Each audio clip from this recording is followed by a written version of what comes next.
Welcome to our channel. నేను యజ్ఞమూర్తి. ఇప్పుడు RK రోజా మొదట్లో సినీ నటి, ఆ తర్వాత రాజకీయ నాయకురాలు. ప్రస్తుతం వైసీపీలో ఉన్న సంగతి మనకు తెలిసిందే. ఆమెను, రోజాను ఇప్పుడు అందరూ కూడా జనం చీకొడుతున్నారంటూ సోషల్ మీడియాలో ఒక విషయం అయితే బాగా వైరల్ అవుతోంది. ఎందుకు ఆమెను చీకొడుతున్నారు జనం అంటే, ఆమె నోరు ఏదైతే ఉందో ఆ నోటికి అడ్డుకట్ట ఉండదనే సంగతి తెలిసిందే. పైగా ఆమె నోటి గురించి ఎంత అంటే ఆ నోటికి బూతులు అలవోకగా వస్తాయి. ఇంట్లో వాళ్ళని రాజకీయాల్లోకి లాగేస్తాయి. ఆడ మగ తేడా అనేది ఏముండదు దానికి. అలాగే చిన్న పిల్లలు కూడా ఆ నోటికి అడ్డు ఉండదన్నమాట. ఆ చిన్నపిల్లలను కూడా రాజకీయాలకు ఉపయోగించుకుంటుంది అని చెప్పేసి ఇప్పుడు ఆమె మీద సోషల్ మీడియాలో విపరీతమైనటువంటి ట్రోలింగ్ జరుగుతూ ఉంది. మనకు తెలుసు, కొద్ది రోజుల క్రితం సింగపూర్లో చదువుకుంటున్నటువంటి పవన్ కళ్యాణ్ గారి చిన్న కుమారుడు మార్క్ శంకర్ ఒక అగ్ని ప్రమాదానికి గురయ్యాడు.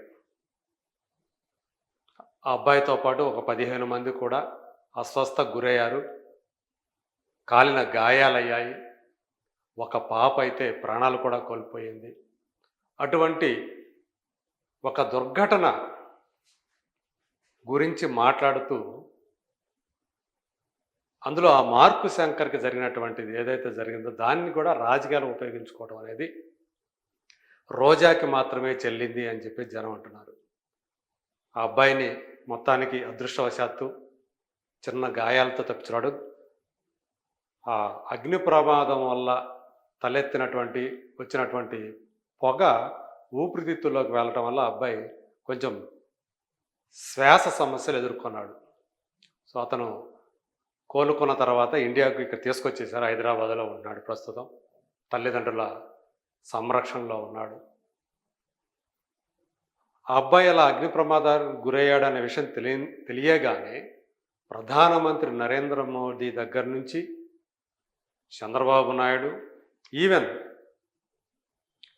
వైఎస్ జగన్మోహన్ రెడ్డి కూడా అప్పుడు ఆ అబ్బాయి క్షేమంగా తిరిగి రావాలని కోరుకున్నారు.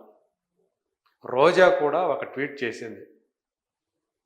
సో ఆ అబ్బాయి క్షేమంగా తిరిగి రావాలని తను కూడా చెప్పింది.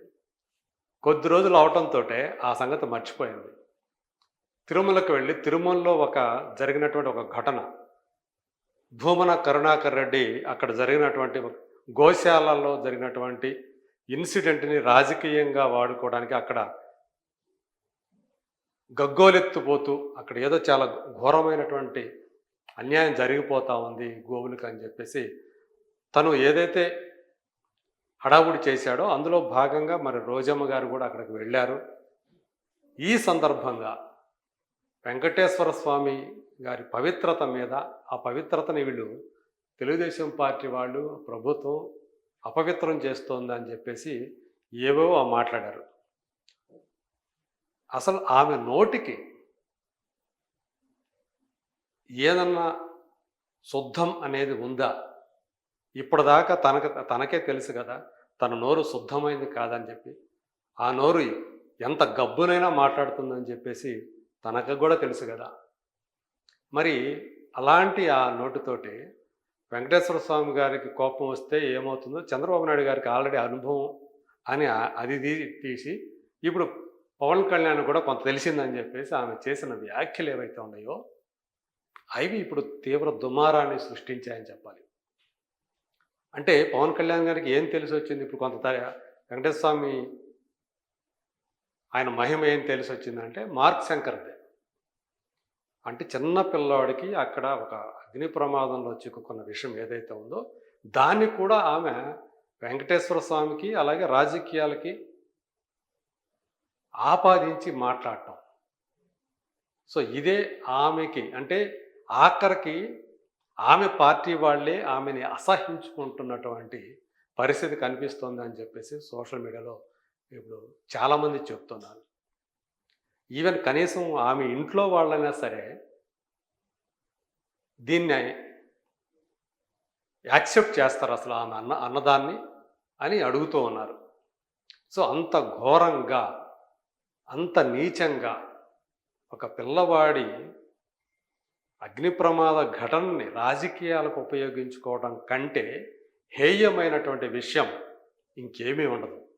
వాళ్ళు ఎంత రాజకీయాల్లో ఉన్నా దాన్ని ఏదైనా సరే అంటే ప్రత్యర్థుల మీద ఏవైనా ఒక విమర్శలు చేసేటప్పుడు, ఏవైనా ఆరోపణలు చేసేటప్పుడు రాజకీయంగానే చేయాలి తప్ప, రాజకీయ చర్యల మీద, వాళ్ళ రాజకీయాల్లో వాళ్ళ ప్రవర్తన మీద, రాజకీయాల్లో వాళ్ళు చేసేటువంటి విమర్శలు, వ్యాఖ్యానాల మీద, అలాగే అధికారంలోకి వచ్చినప్పుడు వాళ్ళు చేసే వాగ్దానాల మీద, రాకముందు చేసే వాగ్దానాలు వచ్చిన తర్వాత ఆ వాగ్దానాలు నిజం చేస్తున్నారా లేదా అనే దాని మీద మీరు ఎంతైనా మాట్లాడచ్చు, ఏమైనా అడగచ్చు.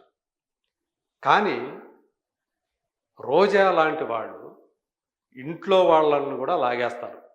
అంటే అధినేతే అలా చేస్తున్నప్పుడు మరి ఆయన కనుసన్నల్లో మెలిగేవాళ్ళు, ఆయన అనుచరులుగా ఆయనకి అంటే అత్యంత విశ్వాసపాత్రులుగా ఆయన ఏం చెప్తే అది చేస్తామని చెప్పేసి ముందుకు ఉరికేవాళ్ళు కూడా మరి అలాగే మాట్లాడతారు కదా అని చెప్పేసి చాలామంది అంటూ ఉన్నారు. అందులో నిజం ఉంది, కానీ మరి చిన్నపిల్లలను కూడా రాజకీయాల్లోకి తీసుకొస్తారా? అది కూడా ఒక యాక్సిడెంట్ని, ఒక ఫైర్ యాక్సిడెంట్ని తీసుకొస్తారా? ఒక చిన్న పిల్లవాడు, 7 ఏళ్ల పిల్లవాడు ఇబ్బంది పడితే, అగ్ని ప్రమాదానికి గురైతే దాని తండ్రిని అందులో తీసుకొచ్చి పవన్ కళ్యాణ్కి కూడా కొంత తెలిసింది అని చెప్పేసి మాట్లాడటం అనేది చాలా అంటే ఏ మాత్రం హృదయం లేని వాళ్ళు మాట్లాడే మాటలు. ఎంత నీచత్వానికైనా ఒడగొట్టేవాళ్ళు మాట్లాడే మాటలు, ఒడిగట్టేవాళ్ళు మాట్లాడే మాటలు ఇవి. సో ఇప్పుడు అదే రోజా ఏవైతే ఆమె చేశారో, ఆ వ్యాఖ్యలు చేశారో, అంటే నైతిక విలువలు అనేవి ఎంతో కొంత ప్రతి మనిషిలో ఎంతో కొంత ఉంటాయి. కానీ ఆ మనిషిలో అస్సలు చీమంత పాలు కూడా ఆ నైతిక విలువలు అనేవి లేవా అని సోషల్ మీడియాలో అనేక మంది ఆమెను ప్రశ్నిస్తూ ఉన్నారు. రోజా గారి పరిస్థితి ప్రస్తుతం ఏమిటో, ఆ పార్టీల్లో ఆమె పరిస్థితి ఏంటో ఆమెకే తెలియదు. ఎందుకంటే తనను పోయినసారి అసెంబ్లీ ఎన్నికల్లో తమ పార్టీ వాళ్ళే తనను ఓడించారు. తను ఓడిన దానికి గొప్పతనం ప్రత్యర్థి తెలుగుదేశం పార్టీ వాళ్ళది కాదు, లేదా ఇంకో పార్టీ వాళ్ళది కాదు, తన పార్టీ వాళ్ళే అని వాపోయిన విషయం మనందరికీ ఇంకా గుర్తుండే ఉంటుంది. సో అది ఆమె పరిస్థితి. ఆమె పార్టీలో నోరు ఉంది కదా అని చెప్పేసి ఎలా పడితే అలా పెట్టరేగిపోతే జనం దగ్గర నుంచి వచ్చేది చీచి, నీలాంటి వాళ్ళనా మేము ఇదివరకు ఎన్నికల్లో గెలిపించి అందరం ఎక్కించాము, నీలాంటి వాళ్ళన ప్రజాప్రతినిధి అని చెప్పేసి మేము భుజాల మీద మోస్తూ వస్తున్నాం ఎంతకాలం అని. సో ఏదేమైనా ఇప్పుడు మార్కు శంకర్కి జరిగినటువంటి ఆ ఫైర్ యాక్సిడెంట్ ఉదాంతాన్ని తన రాజకీయాలకి వాడుకోవాలని చూసినటువంటి ఆర్కే రోజా గారు ఇప్పుడు తాను తీసిన గోతిలో తానే పడ్డట్లుగా అందరి చేత్కారానికి గురవుతున్నారు అని చెప్పేసి సోషల్ మీడియాలో కేవలం ఆమె ప్రత్యర్థి పార్టీ వాళ్ళు కాదు, ఆమె పార్టీ వాళ్ళే అంటున్నారన్నట్టుగా మనకి తెలుస్తూ ఉంది ఆ కామెంట్లు కానీ అవి చూస్తూ ఉంటే. ఈవెన్ ఆఖరికి కూడా ఇలా మాట్లాడటం తప్పు కదమ్మా నువ్వు అని చెప్పి ఇంట్లో వాళ్ళే, పిల్లలే ఆమెను అడుగుతున్నారని కూడా బయట చెప్పుకుంటూ ఉన్నారు. మరి రాబోయే రోజున తన నోటికి శుద్ధత అనేది ఎంతో కొంత ఆమె కనుక తెచ్చుకుంటే మంచిది అని కూడా సలహా ఇస్తున్నారు. మరి ఏదైనా ఎంత మనం చెప్పినా కొన్ని చెవిటి వాని ముందు శంఖం ఊదినట్లు అని చెప్పేసి ఒక నానుడు ఏదైతే ఉందో ఆమె విషయంలో ఇప్పటిదాకా అదే నిజమవుతూ వస్తుంది. ఎవరు ఎన్ని చెప్పినా అశుద్ధం అంత ఈజీగా శుద్ధం అవ్వదు. కాబట్టి ఆమె ఆ అశుద్ధ నోరు శుద్ధ నోరుగా మాట్లాడాలని కోరుకోవడం, మారాలని కోరుకోవడం తప్ప మనం చేయగలిగింది కూడా ఏమీ లేదు.